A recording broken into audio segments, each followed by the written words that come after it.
The story begins with Shiki, a teenage high school student who was expelled due to his frequent fights with classmates. While talking on the phone with a friend, he pretends not to be bothered by getting expelled from school. Moments later, Shiki's dad storms into the room and smacks him on the head after overhearing his phone call and realizing he got expelled from school again. He can't believe Shiki messed up like this. He tries to hit him a second time out of anger, but Shiki quickly dodges and leaps back onto his bed to avoid it. After calming down, his father still demands an explanation from Shiki about his expulsion. He also questions how Shiki obtained all the guns stored in his room, emphasizing that they own a liquor store, not an armory. Finally, he warns Shiki to change his behavior before it destroys his future. But Shiki didn't like those words, and he snaps back at his dad, shouting that he's glad they're not related by blood because he'd never want to turn out like him. That final words cut deep.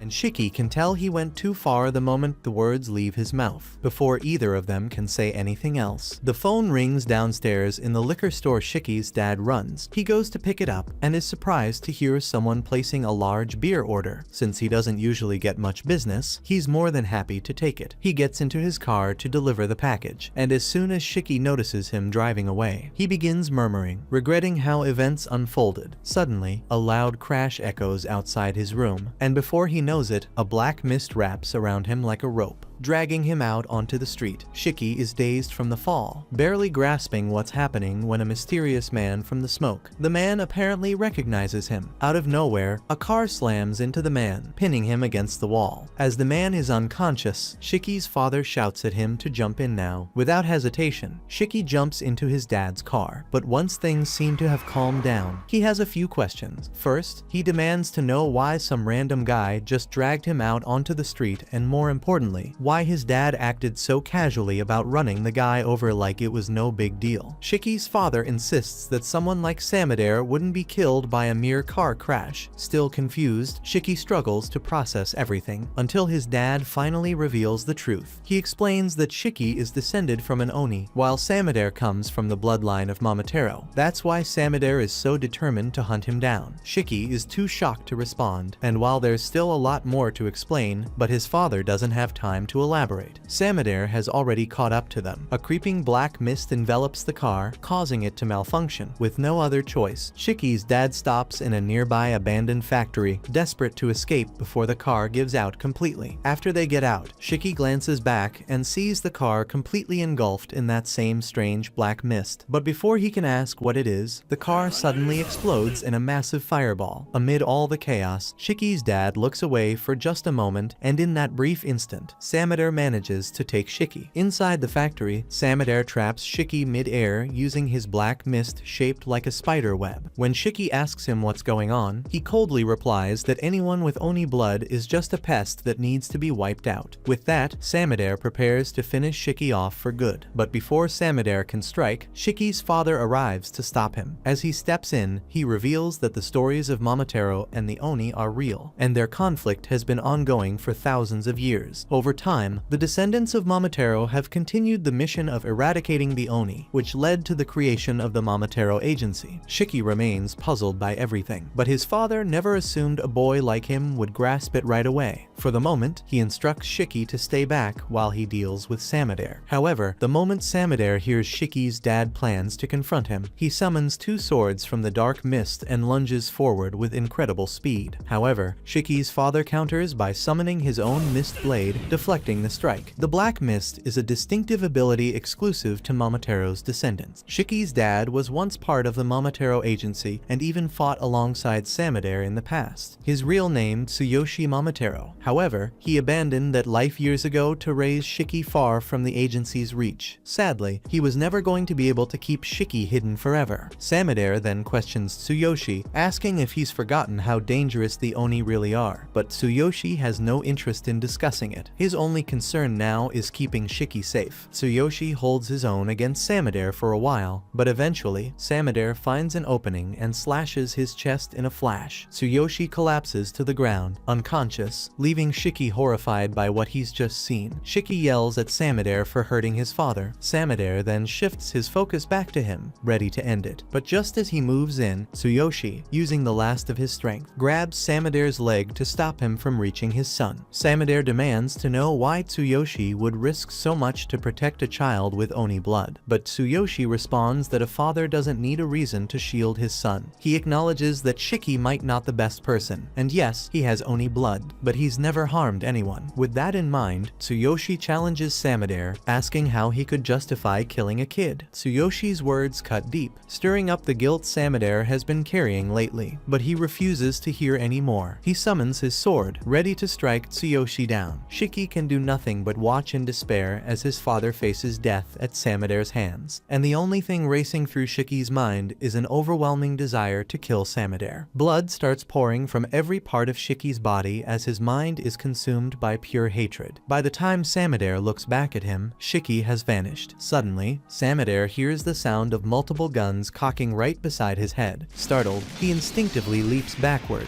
barely dodging the attack, but he still has no clue Shiki's whereabouts. At that moment, a drop of blood hits the ground. Samadare looks up, only to see Shiki clinging to the ceiling. He's stunned that Shiki managed to unlock his Oni powers and manipulate his own blood so quickly. But the real terror lies in what these abilities mean: the loss of humanity. Without it, Oni are utterly merciless, and Shiki is no exception. Samadare raises his sword, bracing for Shiki's next move. But as Shiki begins launching blood missiles at him, Samadare quickly realizes he's outmatched and starts to retreat. He manages to get out of the blast zone just in time, but the fight is far from over. Shiki bursts through the smoke and delivers a powerful kick that sends Samadare flying into some rubble. Shiki then looms over Samadare and unleashes a devastating barrage of gunfire. The entire warehouse is obliterated in the chaos, yet somehow, Samadare survives the onslaught. Even more unexpectedly, Shiki reverts back to his human form. Confused, he looks down at himself, puzzled by the blood covering his body. A typical reaction, as he has no memory of what happened during his transformation, and Samadare plans to take advantage of the confusion to finish Shiki off before he transforms again. He begins charging towards Shiki, all repeating that all Oni must be eliminated with no exceptions. Shiki isn't able to control this transformation at will yet, so he is pretty much a useless. Just as the blade is about to land, Tsuyoshi throws himself in the way and takes the blow. Samadare is stunned that Tsuyoshi would risk his life for an Oni, but Shiki's dad reflects on the cherished memories he shared with Shiki and feels at peace, believing his life has been meaningful. Exhausted by the battle and aware that their clash is attracting unwanted attention, Samadare decides to retreat. To protect the secrecy of the Momotaro agency, he disappears into a cloud of black mist. After Samadare disappears, Tsuyoshi falls into Shiki's arms, and he grows deeply concerned. He quickly says he'll call for help, but Tsuyoshi stops him, explaining that no one can help him now. It's already too late. All he wants is to have one final conversation with Shiki before he goes. With his remaining strength, Tsuyoshi apologizes for hiding the truth all these years. It wasn't an easy thing to confess, but now, with his time running out, he can't stand by Shiki's side any longer. His final wish is for Shiki to get strong enough to crush both the Momotaro clan and the Oni. Only then will you truly be free. Shiki screams at his father, refusing to accept his dying words. He won't let him die. Not now. Determined, he lifts Tsuyoshi up and starts carrying him to the hospital. Seeing how much Shiki cares brings a smile to Tsuyoshi's face, but his injuries are far too serious. After a few seconds, Tsuyoshi's body gives out completely, and he crumples to the ground. Shiki pleads with his father to wake up, desperately saying he hasn't had the chance to say sorry or make amends for the harsh words he said that morning. But it's no use. Tsuyoshi is already dead. Shiki breaks down, sitting beside his father's lifeless body. Suddenly, someone shows up behind him and tells him he can't stick around because there would be too many onlookers. Shiki is caught off guard and braces for another fight. But before he can even react, he's struck in the neck and immediately loses consciousness. At the same time, the heads of the Momotaro agency are in chaos after learning that Samadare couldn't kill Shiki. Some are even questioning whether he's losing his edge. However, considering the circumstances, they understand why he backed off. They can't risk exposing their organization to the public, so they're determined to keep the public from learning about the existence of Oni. That's why they plan to eliminate Shiki the moment he's within their reach. The problem is, that's easier said than done, because right now, Shiki was transported to a secluded island in the middle of nowhere, making making him nearly impossible to track down now. The plan is to enroll Shiki in a school filled with other Oni like himself so he can properly develop his abilities. But before everything, Nato must conduct a detailed assessment to determine if Shiki is actually worth the effort. Still, the principal warns Nato to make sure none of them die before they're fully trained and ready for battle. A while later, Shiki regains consciousness and realizes he's tied to a chair, while the man behind him casually exercises using his umbrella. Strangely enough, this doesn't even come close to the most random thing Shiki has encountered. The man introduces himself as Nato, and now that Shiki is awake, he says it's time to explain everything. First, he exposes his horns to prove to Shiki that they are both Oni. Then, he explains that Shiki was brought there for two purposes: evaluation and retrieval. As Shiki is aware, the Momotaro agency uses the black mist to hunt down honest like them. The person who killed Shiki's father was part of this organization, whose ultimate mission is to eradicate all Oni from the world. To counter them, the Oni agency was created, and Nato's role is to locate newly awakened Oni like Shiki and determine if they're suitable to join. That's essentially all there is to it. With that, Nato retrieves his board and loosens the bindings on Shiki's mouth so he can speak and ask questions. Once Shiki regains the ability to speak, he instantly starts shouting at Nato, demanding answers about his father's whereabouts. Irritated by all the yelling, Nato knocks a few points off Shiki's evaluation and explains that his father's body is securely stored. However, he adds bluntly that it doesn't really matter since the man is already dead. Shiki is struggling to break free, but that aggressive behavior is exactly why Nato restrained him to begin with, so there's no chance he'll be letting him go just yet. Shiki is furious, but he realizes that shouting won't do him any good. Shiki takes a moment to collect himself and calmly asks Nato to let him go, saying he has unfinished business with a guy who killed his father. But even though his voice is steady, the anger is still written all over his face, so Nato denies his request. On top of that, he knows Shiki wouldn't stand a chance against a Momotaro agent anyway. But if Shiki's so determined to throw his life away, Nato figures there's a better way to assess him. He removes his tie, and before Shiki can even react, Nato appears behind him and starts choking him with it. The test is simple. Shiki has to escape somehow. If he fails, he dies. Either outcome is fine by Nato. Shiki isn't about to let some stranger take his life. He fights desperately, even as blood starts filling his eyes. But in the end, he collapses unconscious. Nato is ready to choke the life out of him for good. But when Shiki blacks out, his subconscious takes control, triggering his Oni berserker state. Blood on the ground suddenly forms sharp spikes, forcing Nato to retreat. The moment he looks away, Shiki summons a machine gun and aims it straight at him. Shiki pulls the trigger without a second thought,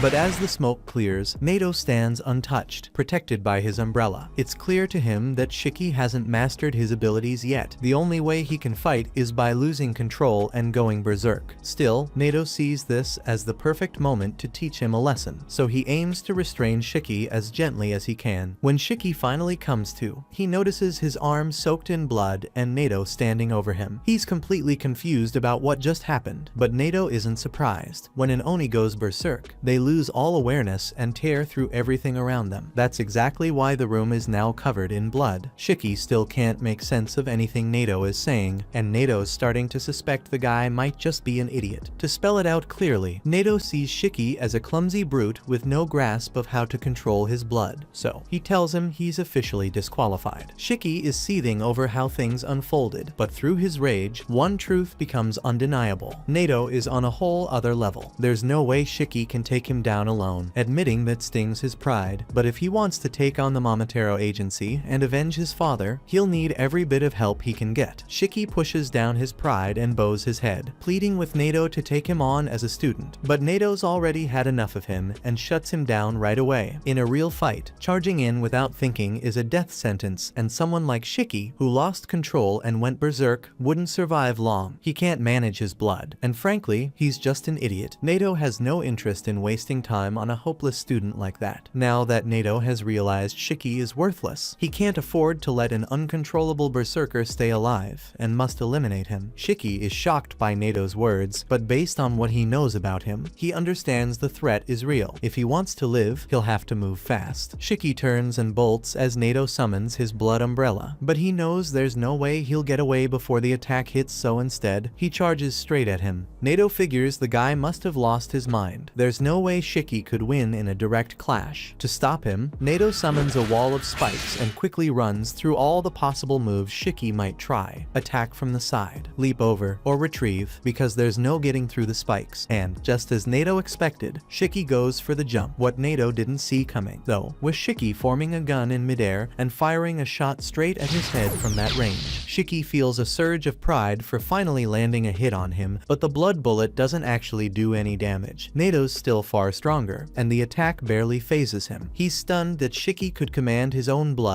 but assumes it was just a fluke, especially since Shiki seems close to losing control again. The last thing he wants is another berserk outburst, so Nato readies his strongest move to take Shiki down quickly. But to his amazement, Shiki actually regains control, holding back his berserk state. Perhaps it wasn't just luck after all. Nato is baffled by Shiki's success and demands an explanation. Shiki reveals that he simply mimicked Nato's technique. After seeing him use his ring to cut his finger and summon the blood umbrella, he attempted the same. He mentally willed his arm to transform into a gun, and through sheer force of determination, it worked. Luckily for him, the gamble paid off. Nato struggles to accept that such a reckless approach actually succeeded, yet he can't argue with the results. Typically, an Oni must maintain perfect emotional control to prevent going berserk, which is why impulsive fighters like Shiki usually lose control and fall into chaos. But Shiki's not like the others. He didn't suppress his emotions, he overpowered them and forced his berserk mode to obey him. It's a rough and unrefined approach,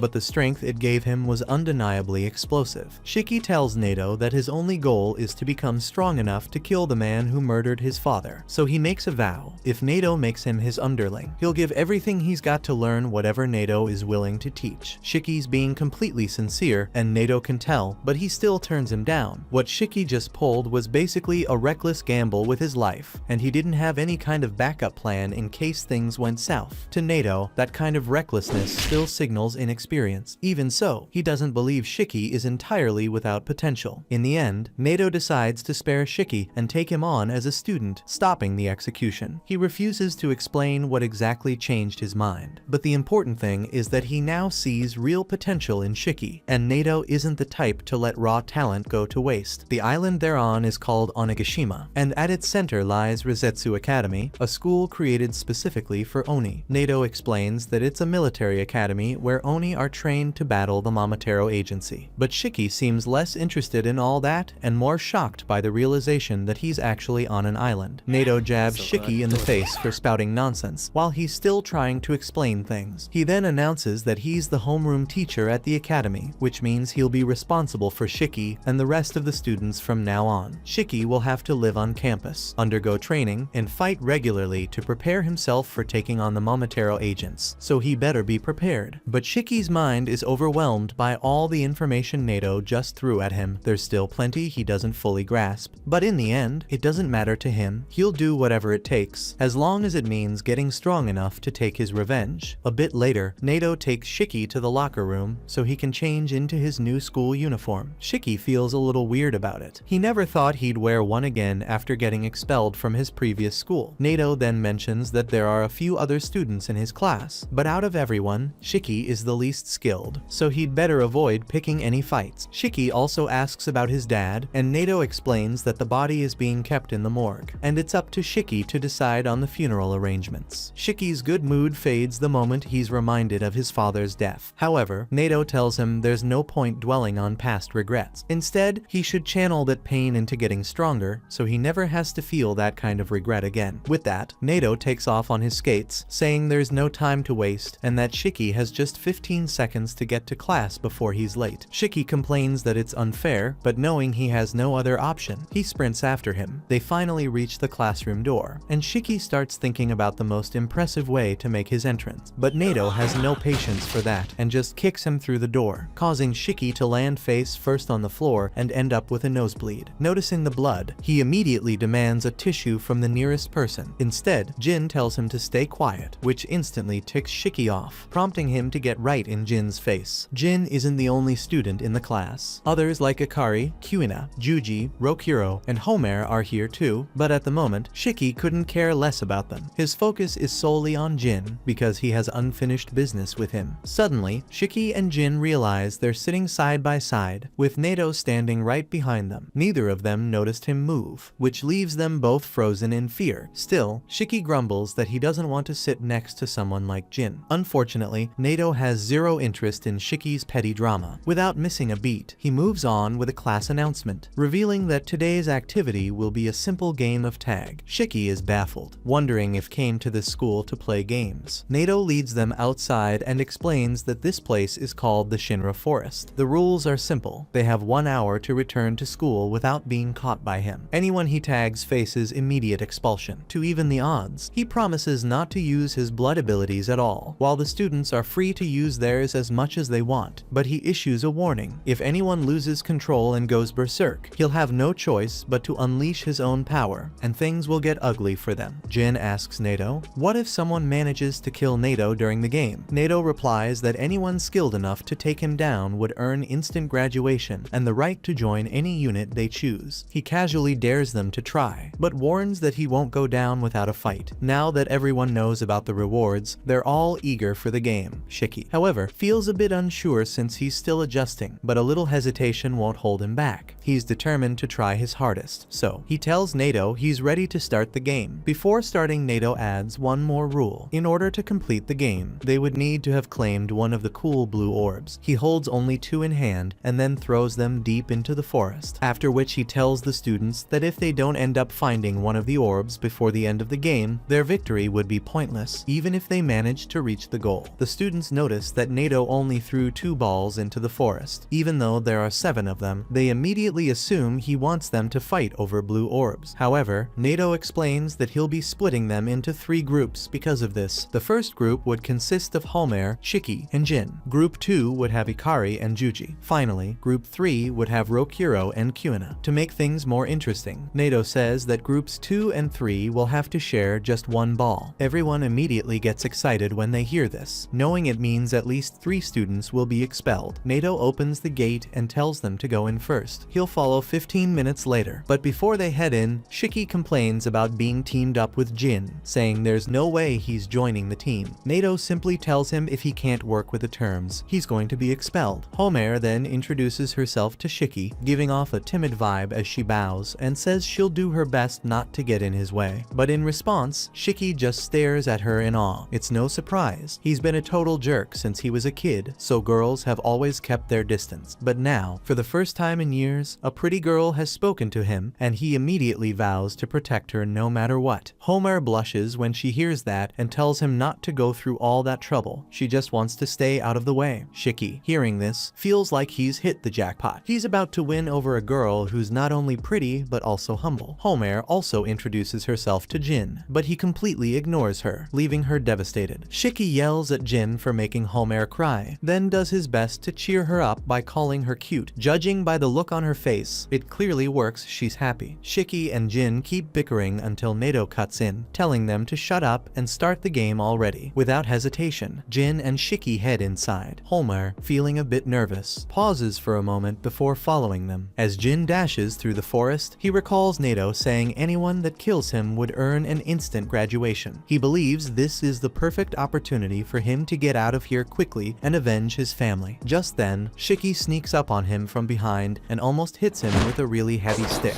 They stand opposite each other. What Shiki wants is for Jin to take back what he said about his reason for coming here being pointless. In an attempt to prove how strong he is, Jin takes off his mask and shows the scary scars he has on his mouth. But Shiki isn't intimidated by it because he feels showing off scars is something only weak people do. Jin then rips his arm open and 3 spinning blood chainsaws emerge from his arm. Shiki's eyes widen in surprise as he wonders how Jin is controlling his Oni blood with such ease. Jin can tell Shiki is intimidated by this. He tells Shiki to just run away if he's scared. That's when he learns that Shiki came all the way here to avenge his dead father. For that reason, Jin just believes they'll never understand each other. Shiki tries to control his blood too. He bites his finger and lets the blood seep out, but nothing happens. He just ends up embarrassing himself. He's furious that Jin can do it so easily while he can't. Shiki never was the kind of guy to back down from a fight, so he picks up his stick and charges Jin, giving it his all. Meanwhile, Homer is lost in the woods and starting to look really discouraged. She trips and falls flat on her face, saying that someone like her doesn't belong here. She briefly finds hope, remembering that Shiki said they'd work together, but quickly loses it again when she realizes she relies too much on others. Still, she keeps walking. walking, unaware that she just passed one of the blue orbs she's supposed to collect. Meanwhile, the other students wait outside, wondering how things are going inside the forest. At the same time, Shiki and Jin are still brawling, and it's clear that Shiki is getting his butt kicked. Jin dodges every single one of Shiki's attacks. He's really frustrated at how Jin can control his blood so easily. Even the shape it takes when he controls it is far different from his. In the middle of the fight, his two brain cells click, where he realizes the shape of his blood is even different from Nato's. This makes him realize he can shape or form his blood as he wishes. But in the next moment, Jin smacks him across the face and knocks him out. Thinking he's won, Jin turns to walk away. But Shiki gets back up. Jin fires a blood slash at him. But at the worst possible moment, Homer steps into its path. Luckily, Shiki manages to pull her out of the way just in time. Homer lies on the ground, opens her eyes, and sees that Shiki got hurt protecting her. She's overwhelmed with guilt and begins bowing and apologizing over and over. But Shiki tells her not to worry, it was Jin's fault, not hers. By the time Shiki looks back at her, he sees a giant Oni monster appear on top of Homer. It kind of looks like a female titan. Homer remains on her knees and begs them both to run away from there as quickly as they can, or else the monster is going to kill them. Meanwhile, Nato is bored waiting for Group 1 to finish. That's when he gets an unexpected visit from the school principal. The principal considers it quite bold of Nato to give his students a life or death assignment on the first day. Nato says he did that because he thinks training is more meaningful than wasting the whole day with explanations. Hearing that, the principal can tell Nato actually cares about the students and is doing this for their sake. Being an Oni isn't easy at all. Lots of them die every year and most of them are mere children. You could even get killed for just being related to one. The worst case are those that are taken alive and are used as test subjects in a lab. This is why Nato is doing his very best to shape these kids up as quickly as possible so they would be able to defend themselves. He believes as long as they're strong, they won't die. Meanwhile, Shiki and the others are in a tough spot now that the Oni Titan has gone berserk. Jin leaps up and tries to cut it down, but it's way too big, he doesn't stand a chance. Shiki asks Homer to just put an end to it, but unfortunately, she can't control it. She then collapses to the floor from too much blood loss. Shiki's first instinct is to run over there and pull her away, but on getting there, he's surprised to see that the Titan is actually protecting her. The Oni Titan then launches a heavy blood attack that sends both Shiki and Jin flying. Homer musters up some strength, calls out to the Titan, and refers to it as her sister. She begs it to stop all this destruction. As Shiki gets back up to his feet, Homer advises them to run away before they get killed. But Shiki says he's definitely not going to do that because it would mean she'll bleed out and die right before his eyes. He can't just leave her to die like that. Deep in the bushes, Nato watches from a distance and sees that this giant Titan is Homer's special blood ability. He's curious to see how the kids handle it. In the middle of the chaos, Shiki tries to summon his own blood ability, but it fails him again. Nato sees this and knows it won't work last time. Shiki only managed to pull it off by sheer luck. The Titan launches an attack by throwing several rocks at Shiki, sending him flying backwards. At this point, he starts to feel really pathetic. His father died just to protect him, but now he's still useless. He looks down while he starts to cry, saying being weak is so frustrating and humiliating. Just then, Jin walks forward and tells Shiki that if he's crying, he should go and do it somewhere else. Jin then draws his blood and summons two chainsaw weapons from his hands and is now face to face with the Oni Titan. He's still a bit shaken up from the last attack he took, but it's nothing he can't handle. Nato still watches from a distance and acknowledges that Jin creating two different weapon types at the same time would take serious control of his Oni blood. He's definitely got some experience. An Oni's blood can take literally any shape or strength. The image a person holds is transmitted from their brain, traveling not only through the nerves but also through the bloodstream, shaping itself accordingly. It's a simple signal from the brain. In some cases, people have their traumas reflected, while others reveal their preferences or tastes. Legend has it that what an Oni creates with their blood can even offer a glimpse into life itself. With that, the act of creating one's own unique weapon from their blood came to be known as the Blood Eclipse Release. Back on the battlefield, Jin gets serious and uses his chainsaw to slice the Titan's arm while he's on top of it. When the time is right, he jumps in the air and uses his sword to slice the back of its neck, but the Titan manages to protect itself at the last second. Shiki remains on the sidelines, frustrated that he can't figure out how to use his blood technique. That's when his two brain cells finally click. All the weapons Jin forms are designed for cutting, but an Oni's weapons are supposed to be unique and personal to them. Shiki has always had a thing for guns. Even during his assessment test, he managed to create one from his blood. Putting all this together, it has to be the answer. Meanwhile, Jin is busy fighting the female titan. She lets out a piercing screech at a frequency that bursts his eardrums. Nato continues to watch the fight and sees that things are about to get a little out of hand. He's thinking about stopping the test and just expelling them all. But that's when Shiki comes out of nowhere and unveils a giant bazooka attached to his arm. Nato is shocked to see he managed to figure it out so quickly. The titan tries to smash him, but Shiki quickly shifts position and fires a blazing blast that obliterates the titan in a single shot. Blood splatters everywhere. Shiki has a bright smirk on his face. Neither Nato nor Jin can believe their eyes. Shiki just proved everyone wrong. As it begins to rain, he notices Homer lying unconscious on the ground. He immediately rushes to help her, but his body is so weak that he falls flat on his face. Nato suddenly appears, telling him that he's paralyzed because he just used a ridiculous amount of his blood at once. What Shiki did was extremely dangerous and could have gotten him killed. Despite that, Shiki still tries his best to look tough by standing up, but immediately falls back down. Nato warns him that using too much blood at once could be fatal. Shiki still can't control his blood properly and has a long way to go. Nato advises him to take things easy from now on. Still, Nato can't deny that the attack Shiki used a few minutes ago was incredibly powerful. Shiki tells Nato not to worry so much about him. Instead, he wants all the attention focused on making sure Homer is alright. He insists they can take care of him only after she's been helped. Hearing this, Nato feels shocked and confused, wondering why someone who nearly died would still worry so much about others. Just then, Jin sneaks up from behind and tries to chop Nato's head off, but Nato luckily blocks it in time. After putting some distance between them, Jin asks Nato why he's wasting his time worrying about them. Jin doesn't care who gets hurt along the way. All that matters to him is achieving his goal, no matter the cost. Nato casually opens his umbrella, saying he prefers to treat all his students equally, but guys like Jin seriously piss him off. Jin confirms with Nato one last time that if he manages to kill him, he would graduate instantly and get assigned to the squad of his choice. Nato agrees to the terms. He even says he'll not use his blood techniques at all to defend himself. Without wasting any time, Jin charges at Nato and attacks with his chainsaws, but Nato swiftly blocks every strike with his umbrella. Their fight continues back and forth, with Nato defending each attack effortlessly. After creating some distance again, Jin rushes in once more, but this time, just before Jin attacks, Nato clicks his umbrella, releasing a thick cloud of smoke that blinds Jin temporarily. Nato tells Jin not to worry, the smoke isn't poisoned, it's just regular smoke. Jin can tell he's using the smoke to launch a surprise attack on him. His plan is to cut him in half the moment he tries to get close to him, but just then, he gets hit in the arm with a ton of rubber bullets. Nato observed that Jin is all about close combat, so he decides to keep his distance with long-range attacks. He's only hitting him with rubber bullets, but since he hurt his arm while fighting the Titan, Nato is sure it hurts like hell. However, Jin still has one more trick up his sleeve. He unleashes his new blood eclipse release and hurls several spinning blades at Nato. Nato dodges them with ease, but is surprised that Jin found a way to counter long-range defense. Their fight escalates into the air, and Jin sneaks up behind him, trying to end it all, but Nato catches him off guard with another surprise smoke grenade. Jin lands in the middle of the smoke-covered ground and immediately assumes that Nato will try to snipe him from the north, but Nato sneaks up from behind and lands a solid punch to his back, sending him flying. As Nato walks toward him, he says that assuming your opponent will always attack from a distance is a good way to get yourself killed. Jin was an easy target because he kept favoring his right arm. Nato tells him his biggest mistake was thinking he could win this fight while injured. Then, he uses his special umbrella to trap Jin, but Jin has used so much blood that he's too weak to even break free. Shiki observes the entire thing and is left speechless. Nato continues to speak, telling Jin that if this was a real battle, he would have been dead. Along the lines, Nato reveals that Jin is going to such extreme lengths just to see his father again. Jin is shocked that he knows this. Nato explains that he did a bit of digging and found out everything, like the fact that Jin's father is a Momotaro. Shiki hears this and is stunned. Now that his secret is out, Jin decides there's no point hiding anything anymore. He begins by saying his dad was a miserable bastard who took everything from him, his family and his dreams. The scars all over Jin's body are painful reminders carved into him by his father, and the hatred he's felt since childhood has never faded. As a kid, he barely survived survived, living off scraps he found in street dumpsters. Now, the only purpose driving him forward is to kill his father. Only then will he feel whole. The backstory gives Jin an adrenaline rush, so he quickly breaks free from the umbrella prison. But before he can do anything, Nato grabs his face and slams it into the ground.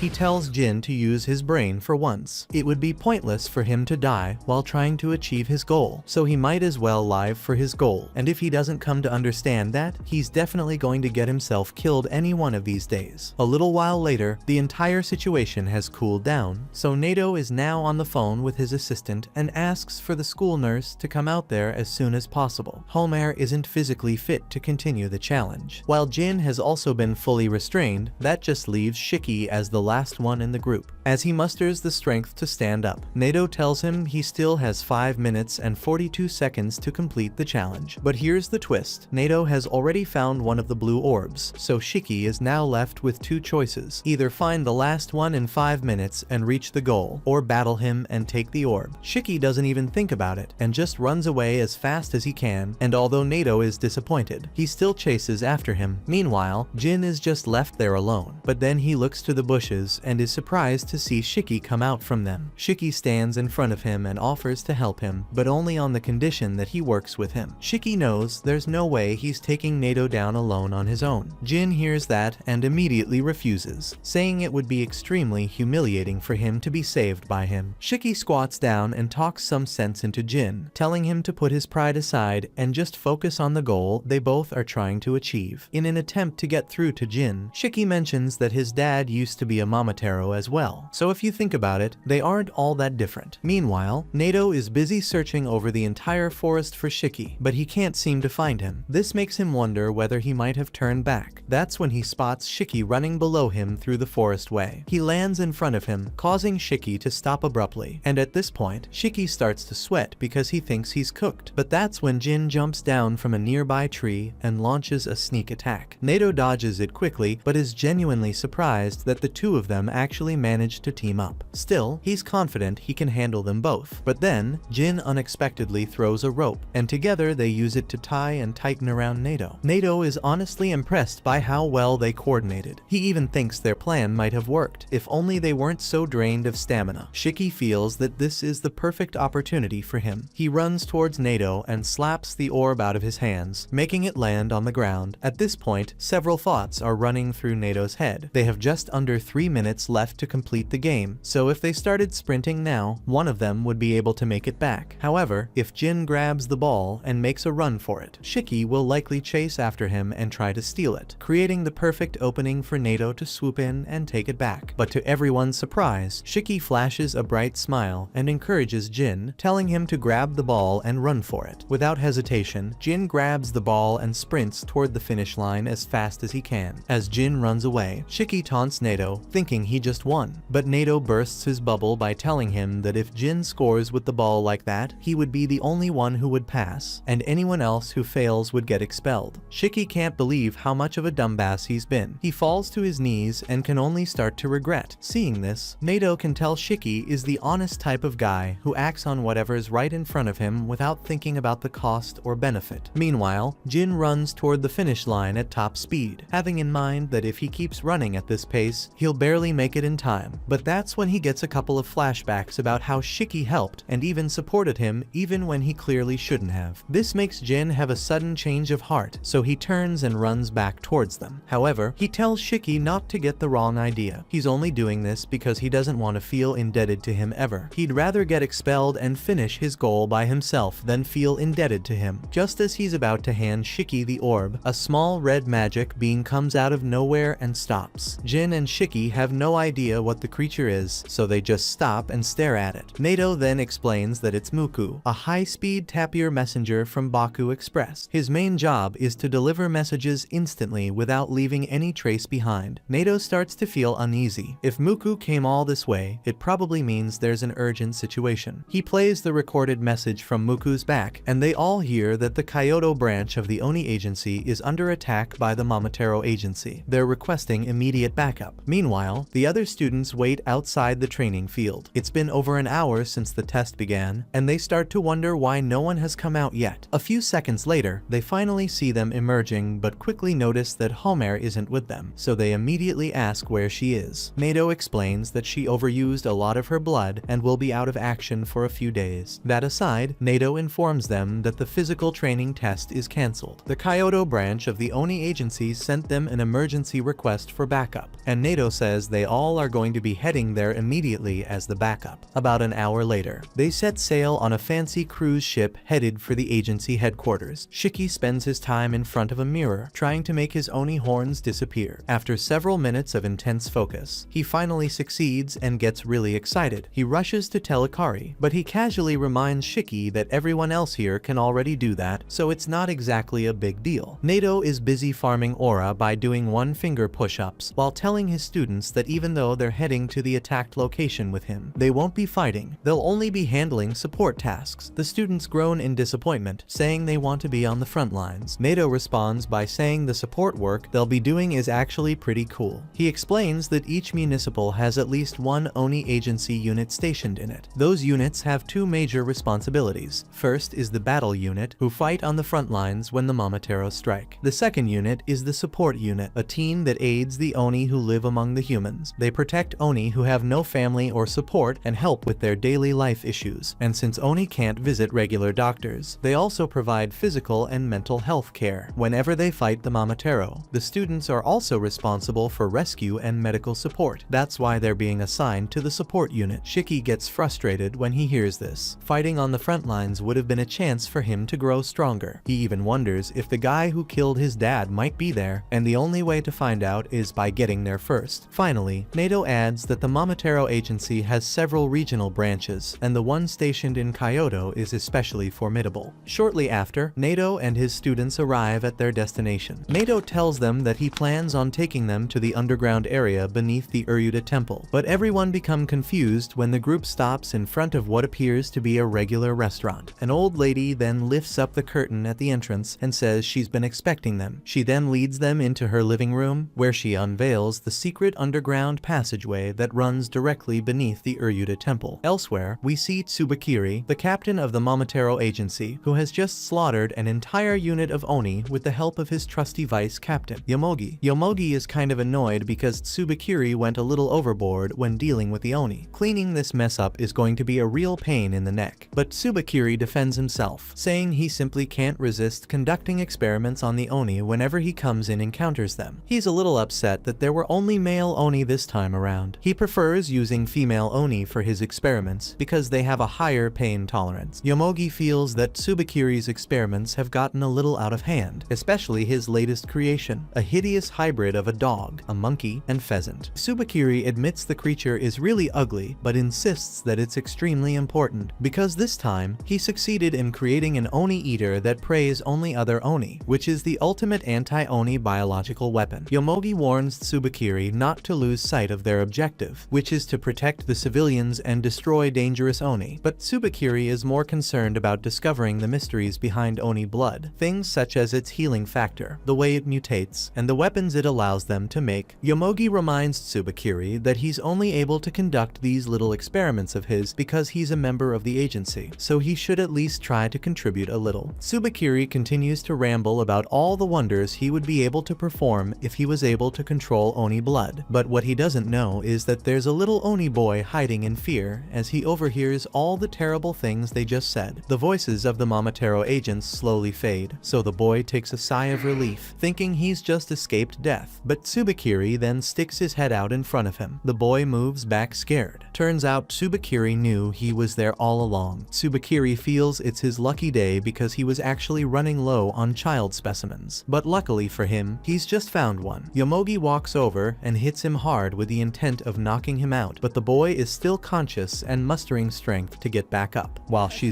kicking him, a drop of blood splashes onto Tsubakiri's uniform, and Yomogi realizes this is bad. Tsubakiri then approaches the Oni boy and starts kicking him as well, explaining that although he's interested in studying Oni blood, he's disgusted by it. Finally, Tsubakiri shows his power off by manipulating the corpses of the fallen Oni and rolling them all together into a massive pile. He crushes the boy beneath them until he dies. Their abilities allow them to fight using black bacteria from their bodies. Some use this power to make weapons, while some use it to launch spores. But what Yomogi finds disturbing is the way Tsubakiri uses his power. Tsubakiri is able to use his black bacteria to control corpses without any limits. Tsubakiri then orders his ugly hybrid creation to eat the pile of oni and clean up the remains. With that handled, Tsubakiri and Yomogi decide to get back to work. Simultaneously, Nato and his students are still passing through the underground Kyoto tunnel, and after a little more walking, Nato opens up a large tunnel door and announces that they just arrived at the Oni Agency Kyoto base. Shiki and the others are stunned. The place is so massive that they mistake it for a mansion. That's when a guy with pink hair walks out of one of the rooms. Seeing Nato, he calmly moves over to greet him. Until he spots Kuina among the students, he instantly loses his composure as he sees a hot girl like her is one of Nato's students, so he turns back to fix his hair. He speaks to Kuina directly and boldly asks her for her number, but Kuina declines. The rejection hits him hard, but he doesn't lose hope. He knows he's going to get lucky one of these days. Shiki is curious about who this clown is, so he introduces himself as Kyoya, the commander of the support unit of the Oni Agency. Apparently, he and Nato used to be classmates back in Rezetsu Academy. Nato puts an end to all the chit-chat and informs them that he's about to head to the front lines. His students hear that and are all eager to come along with him, but Nato doesn't give a response to them. He just tells Kyoya that he's free to use his students as he likes until he gets back from the front lines. Just then, one of the nurses comes in to call Kyoya because there's a really serious emergency on the ground. The nurse sees that the students from the academy have arrived, so she tells them to hurry up and change because they're going to need their help for this operation. Shortly after, everyone gets changed and are escorted to the patient center. Shiki looks around and shudders as he sees the dire conditions these frontline soldiers are in. However, the nurse draws Kyoya's attention to a frontline soldier who's in even worse condition. During battle, the soldier lost both his arms and legs. He's even struggling to breathe because his lungs sustained some intense damage. The nurse estimates that he has about 3 minutes left. Shiki trembles in fear as he watches the patient because he never knew life on the front lines could get so scary. But despite the man's dire medical condition, Kyoya still has a bright smile on his face while he tells the patient that he's going to be just fine. Shiki tells Kyoya to stop fooling around because he doesn't think that man has any chance of surviving, given his current medical state. But Kyoya just tells Shiki to trust him when he says that. Kyoya orders the nurses to get him several Oni blood bags. While doing so, he tells everyone that he's going to give them a little sneak peek of what life on the front lines is like. Elsewhere, Tsubakiri and his team have just taken down the first wave of the Oni agents. The remaining members of the Oni agency are starting to consider running away because they saw that Tsubakiri is so strong that he was able to kill both their commander and vice commander. Tsubakiri slowly walks towards them with the intention of finishing them off, but Nato arrives at the last second and uses his blood eclipse release to summon blood archers who shoot arrows at him simultaneously. Tsubakiri manages to block by using the corpses of the Oni as shields. With that out of the way, Tsubakiri informs Nato that he heard there's a place where the Kyoto Oni have been quietly gathering. He asks whether that means the Oni species would vanish if they wipe them all out, but Nato has no idea what he's talking about, so Tsubakiri just assumes it was just a rumor after all. Back at the agency, several Oni blood bags have been hooked up to Kyoya's body. He looks down at the patient and asks him whether he would want to regain his arms or legs. Considering his lung issue, he can't really talk, so Kyoya just tells him to use his mouth movements to indicate his answer. The patient indicates that he would prefer to grow his arms back first because he still wants to be able to hug his kids if he survives. Kyoya assures him that he's going to get back to his kids after this. Kyoya takes out a scalpel and uses it to pierce his skin, allowing a thick streak of his Oni blood to pour into the patient's mouth. The patient starts to scream in pain, so the nurses urge the students to finally make themselves useful by restraining the patient while he screams. A few seconds later, the blood packs are almost immediately emptied, so the nurse urges the less busy students to go into the next door room and get some more blood. Shiki continues to restrain the patient until he looks at the guy's arm and sees that it's slowly starting to regenerate. He scurries back in shock. The cell regeneration process has already begun, so his arms sprout back out and his lungs slowly start to repair themselves. The students observe this and are shocked to see that the man's arms and lungs have been healed. Shiki asks Kyoya whether the patient's legs will regenerate too. Kyoya replies, saying they will regenerate with time and the right medical doses. Kyoya further explains that if they try to regenerate both his arms and legs at once, the patient likely will develop some antibodies, and once that happens, no amount of blood transfusion would be able to solve it. The patient is most likely going to be retired from the battle unit after this, but Kyoya tells him that he can still join the support team if he still wants to be of some help to the agency. The patient hears this and can't do anything but shed tears of joy while he thanks Kyoya for all he's done for him. Kyoya then draws the attention of the students that in this ongoing war, this patient he just saved could very well have been any one of them right now. He understands why they're so eager to fight on the front lines. However, he reminds them that those who fight all the dangerous monsters on the front lines always survive because they have someone behind them keeping them safe. That's the exact job of the support unit. The students now understand how cool and important the support role is, so they even offer to help them in any possible way they can. Kyoya has the perfect job for Shiki. He asks him to look after the little girl named Mei over there. Mei was brought in yesterday because she was attacked by a Momotaro and her parents haven't been found yet. Kyoya is counting on Shiki to keep her company until further notice. Shiki goes to sit down beside Mei. He tries to initiate conversation by making small talk, but she completely ignores him. She finally speaks when Shiki asks her whether she wants to go to Uryuda. She replies, saying she doesn't know where that is. Shiki is shocked to hear she doesn't know where that place is because it's so popular that it's taught in elementary school. But Shiki gets a clear explanation as Mei tells him that she's never been to a school. After that, they both walk through the hallway to see an entire new wave of Oni agents have just been killed by the Momotaro, so their corpses are currently being rushed in to be properly disposed of. Mei looks at some of the corpses as they go by, and two of them that pass turn out to be her mom and dad. Mei discovers that they died during battle and can't do anything but cry in mourning. Back on the front lines, Tsubakiri has a loud smirk while he explains to Nato that he left some Oni corpses behind that were laced with his bacteria. He made sure they were easy to find and assumed that they would bring those corpses back to base. In other words, they just ended up bringing in corpses into their base that Tsubakiri can control whenever he wants. Nato widens his eyes in shock at this realization. Tsubakiri isn't sure whether the corpses have arrived at their base yet, so he decides to conduct a little test by moving his fingers to revive them. Back at the agency, Tsubakiri starts off by controlling Mei's dad's body by making him sit up. Mei sees this and is really excited, thinking that her dad didn't die after all. In the next few moments, Shiki and Kyoya look back to see that Mei's dad has woken up and is choking his own daughter to death. Kyoya sees this and instantly knows that this is Tsubakiri's doing. He first of all instructs Shiki to cover Mei's eyes, after which he uses two scalpels to stab him through the head, thereby destroying his brain. The corpse then collapses to the ground. When dealing with cases like this, just cutting the head off won't be enough. You would need to destroy the brain. Mei rushes over to her dad's corpse and continues to cry. Kyoya is busy feeling sorry for Mei, but that's when he realizes that they have over 30 corpses in the building that Tsubakiri has control over. At that moment, Mei's mom grabs Shiki from behind, choking him. Kyoya notices and rushes to help, but before he can, 3 other Oni zombies grab him from behind, holding him back. Meanwhile, the nurses are busy carrying corpses to the disposal unit when the bodies suddenly wake up and start attacking. Right after, a massive wave of Oni zombies bursts through the door into the patient room. They immediately attack the patients lying on the floor, but the nurses fight back as best they can. Back in the other room, Mei cries her heart out, begging her mom to stop choking Shiki, but her mom has already turned into a zombie, and Shiki knows she's beyond saving. Kyoya desperately wants to help, but the 3 Oni zombies blocking him refuse to back down. Before Shiki passes out, he slowly reaches for a neat-looking handgun. He remembers being on the boat coming here when Nato had given it to him for self-defense, since Shiki still couldn't fully control his blood. Back then, Shiki wasn't thinking about self-defense, he was just thrilled to finally have a real gun instead of a fake model. Nato had explained the gun was loaded with Shiki's blood-infused rounds, meaning they hit much harder than normal bullets. Since there weren't many bullets, Nato told him to only use them when it truly counted. Shiki realizes that using the gun on Mei's mom is his only chance to survive. He hugs Mei to block her view, then shoots her mom in the head. Shiki takes a sharp breath, feeling a wave of relief. Meanwhile, Kyoya is still pinned under the Oni zombies, but Shiki saves him by shooting all 3 in the head, killing them instantly. Kyoya pushes the pile of corpses off himself and looks over at Shiki. They help each other to their feet, and Kyoya tells him he'll handle getting the patients to safety, while Shiki takes charge of dealing with the Oni zombies in the main hall. Meanwhile, the patients are seconds away from becoming zombie food until Akari bursts in, saving them at the last moment by by hitting the zombies with a hard punches to the face. The other students join the fight, defending themselves. But after a while they realize something strange. No matter how many times they hit the zombies, the creatures just won't stay down. Jin looks worried, clearly wondering what they should do next. That's when Shiki suddenly yells out, telling everyone that the only way to defeat the zombies is with headshots. Any strike to another part of the body won't kill them. Hearing this, Jin quickly uses his eclipse technique, throwing 3 blood shurikens aimed directly at the zombies' heads. Just as Shiki said, they drop instantly, dead for good. The others see this, and now they're convinced. This is how they need to fight. With that settled, Kyoya orders the support unit to focus on evacuating the patients and preventing any more casualties. Shiki keeps firing his handgun, taking down multiple zombies at once, though the act disgusts him. Killing so many corpses feels wrong. Some students announce they'll go help with the evacuation, but Akari snaps back, telling them there's no need to say it, just go and do it. They take the hint and leave, while Akari stays behind, holding his ground against the undead. Meanwhile, Shiki starts feeling more and more uneasy. Every zombie he shoots was once someone important to somebody. These were innocent people, yet here he is pumping bullets into them when their real enemy is supposed to be the Momotaro. The thought of that just makes his blood boil. Kyoya orders the remaining nurses to get all the patients to safety while Shiki and the others keep holding the zombies back. Meanwhile, Tsubakiri and Nato are about to face off. Nato charges first, but Tsubakiri blocks by shoving 3 Oni zombies in front of him as a shield. Nato stays calm until Tsubakiri's pet suddenly bursts out of nowhere, lunging at him. Nato narrowly dodges at the last second, and in the process, the 3 Oni zombies are struck, their blood splattering across the wall. Nato looks at them with a cold, unflinching stare. Tsubakiri smirks and tells him he should be happy after all. The Oni zombies are being killed off. After that, Nato tells the others to head back to the evacuation point while he takes care of Tsubakiri. But Tsubakiri has no intention of letting anyone leave. He calls out for Yomogi, and she steps forward. Using her black bacteria, she creates a cage that traps Nato and the others inside. Nato asks what they're trying to accomplish by doing this, so Tsubakiri explains that as long as he has them trapped, they can stay in their hideout for as long as they want. He adds that the barrier is so strong that they can't escape unless Yomogi allows it. Tsubakiri assumes Nato believes he doesn't know where their hideout is, so he reveals that he planted transmitters on every corpse he left behind. By tracking the signals from those transmitters, he discovered their hideout is beneath Dera. Nato's calm expression fades as he realizes Tsubakiri has just learned their location. Tsubakiri then starts walking away, giving Yomogi a signal. Yomogi responds by letting the ugly pass through the barrier. Nato and the others stay on guard, not sure what's about to happen. As Tsubakiri keeps walking, he snaps his fingers, causing the ugly creature to swell. The Oni agents look on in disgust, while Nato watches with curiosity, wondering what will happen next. The creature begins to glow, and it's clear it's about to explode, so Nato shouts for everyone to get down. The blast is so powerful, it destroys everything within a 100-meter radius. Tsubakiri watches the explosion, disappointed that it wasn't more violent. He says he'll work on improving it in the future. Yomogi suggests checking for survivors, but Tsubakiri says there's no need, no one could survive that. Besides, he just washed his uniform and doesn't want blood on it. Moments later, Nato is seen lying on the ground, his body covered in scars and burns. Meanwhile, back at headquarters, Shiki shoots the last Oni zombie in the head and breathes a sigh of relief, glad it's finally over. Kyoya announces that they've successfully moved the patients to the main hall, and it's all thanks to everyone being here, so he thanks them deeply. Meanwhile, Mei stands frozen, as her mom and dad lie lifeless on the floor with bullet holes in their heads. Kyoya notices this and feels sorry for her. He walks over and tells her he's sorry she had to go through that. Shiki also apologizes, admitting he was the one who shot her mother in the head. He recalls the moment and feels lingering guilt, but to his surprise, Mei says it's fine. She explains that she's always lived in hiding and never had a normal childhood, never doing things like going to school. Because of that, she isn't shocked. She always thought this day would come. She just didn't know when. She even smiles at Shiki, telling him not to worry. Hearing this makes Shiki shudder in disbelief. Mei just saw her parents killed, and all she can say is that it's okay. This makes Shiki clench his fists in frustration as he recalls his own childhood. Back then, he admired superheroes. The Momotaro are supposed to be the superheroes of their world, so why do they take the lives of innocent people just because they have Oni blood? Overwhelmed with emotion, he hugs Mei and says that because of this, he'll become the villain so he can destroy the so-called heroes. He keeps hugging her, telling Mei not to worry because he'll create a world where they can all smile again. Everyone else silently watches this. Still in Shiki's arms, Mei's eyes tremble with emotion. Later, Jin and Kyoya return from the agency through the underground tunnel. Kyoya suggests they gather the bodies of their fallen friends, saying he'll lead Jin to the cremation site and start transporting them there. Back at the agency, the others are left with the task of disposing of the corpses, and Ikari isn't happy about it, complaining that Kyoya left them to do all the grunt work. He turns around and sees Juji just standing there, so he yells at him to quit slacking off. Juji quickly replies that he's not slacking. Since this place was just attacked, it's obvious the area isn't safe, so he thinks it's best to stay on guard at all times. His ability is designed for scouting, so he bites his thumb to draw blood, lets it drip onto the floor, and a huge blood radar appears beneath them. This is his blood eclipse release technique. Ikari has never seen anything like it, so he shudders in shock. Juji explains that his blood can detect any living being within a 5-kilometer radius of where it lands, and it can even tell if they're a Momotaro or not. The radar starts scanning the surroundings, but at first, it detects nothing. However, Juji points out that the heat signature's sensitivity is low, which makes it harder for him to pinpoint a target's exact appearance or power level. Just then, the radar beeps, something has been found, and Juji's eyes widen in shock at the reading. Meanwhile, in the Mizumoto region, Tsubakiri and Yomogi have already found the secret tunnel's location and have even taken out the kind old lady guarding it. Tsubakiri is on the phone with his assistant, ordering him to send several ugly units to the coordinates he's providing. He also asks for the special ugly he's been saving for an important occasion. Before ending the call, he requests the file on the high-risk Oni, just for reference. Hanging up, Tsubakiri tells Yomogi that if NATO has already appeared, then something big is definitely happening. Yomogi draws his attention to the massive tunnel in front of them. She doesn't know who or what could be inside, so she suggests throwing in some poison gas. Tsubakiri pauses to think, agrees it's a good idea, but then suddenly changes his mind. He decides to enter the tunnel himself. He also tells Yomogi that before killing any Oni they find, they should first ask for their names. Yomogi asks why, and Tsubakiri explains that if they run into someone named Shiki, he wants him captured alive, not dead. She asks what's so special about him, and Tsubakiri replies that Shiki is very different from the rest. For that reason, he wants to take Shiki back to the lab for study. With that decided, the two of them head into the tunnel, determined to wipe out the Oni race once and for all. That was episode 6. Subscribe to not miss the next part and watch the next video on screen.